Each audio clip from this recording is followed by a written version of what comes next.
This is not the petro yuan. This is not the petro ruble, not a gold-backed yuan. This is not a gold standard. This is not the end of the US dollar. It's not the end of the euro. It's not the end of the world. This is the kind of thing that pretty much only Russia could come up with. So what is the brick? And by the way, I don't know if they're going to call it a brick. I'm saying brick for convenience. It doesn't matter what they call it, but I just call it a brick for the time being. They'll come up with a name. Who knows? The value of the brick is not determined with reference to any other currency. It's determined with reference to gold by weight of gold. Now, and I don't know the weight, they'll pick one, but again, it doesn't matter because it's not even, it's math, it's logic. And by the way, now we're back to Aristotle's transitive law. This is the key. This unlocks the whole thing, because Aristotle said, you know, if A equals B equals C, then A equals C. The B can drop out. It's not even arithmetic, it's logic. They've defined their currency by weight of gold.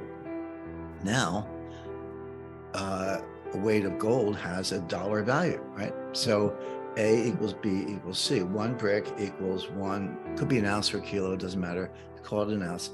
One brick equals 1 ounce of gold equals, today, 1970. Well, through the transitive law, drop out the B, and one brick equals 1970, $1,970.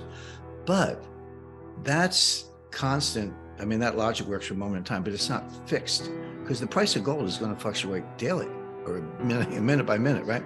So the LBMA, the COMEX, the London Metals Exchange, you know, JP Morgan, unallocated forward contracts, the whole huge gold market in dollars is still going to exist. In fact, the BRICS want it to exist. And if I could just digress for 1 minute, I've never seen an international monetary economic problem with more, that has created more confusion. I won't say misinformation, that's a little trite, but just confusion or maybe deliberate hyperbole than this one. Because let me tell you what this is not. I'm going to tell you what it is, but it's important to know what it's not.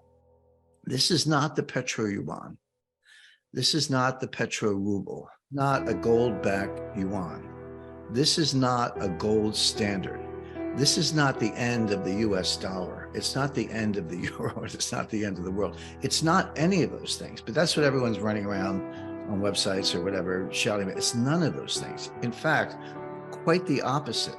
And this is where the Russian mentality comes in. The BRICS want the dollar to be around. They want the dollar gold market to exist, because they get the free ride. The dollar has to do all the dirty work in the gold space, and BRICS get the free ride. By declaring one brick equal to a weight of gold, again, weight's the key, they just let the dollar gold market go wherever it goes, and the brick is worth an ounce or whatever, kilo, whatever. And yeah, the dollar equivalent under the transitive law changes, but they're not pegged to the dollar. Now think of what the BRICS don't have to do in this scenario. They don't have to buy gold. This currency, the brick, will not be redeemable into gold. And maybe there's a dealer somewhere who will take it. That's between you and the dealer. They're not going to maintain a value because they don't have to, because it's by weight. They just get to sit back and piggyback on the dollar gold system and let the dollar do all the dirty work, with one twist. And here's the Russian contribution. But here's the twist I like. So let's say, and this is how it's going to play out. Now you're the United States. So you're like, uh-oh, looks like I've been painted into a corner. What can I do? One of the things you could do is buy gold. But what happens when the United States buys gold? The dollar price of gold goes up, and the brick gets stronger and the dollar gets weaker. Checkmate. In other words, the US is now in a box where you can't even get out of it by buying gold, because you're going to weaken your own currency relative to gold in the process, and the BRICS are just going to sit there and not lift a finger. So it's genius. I got to credit the Russians. I'm not saying the Chinese couldn't think of something like this, but this has got Russia's fingerprints all over it. 구독과 좋아요, 그리고 알림 설정은 저에게 많은 도움이 됩니다.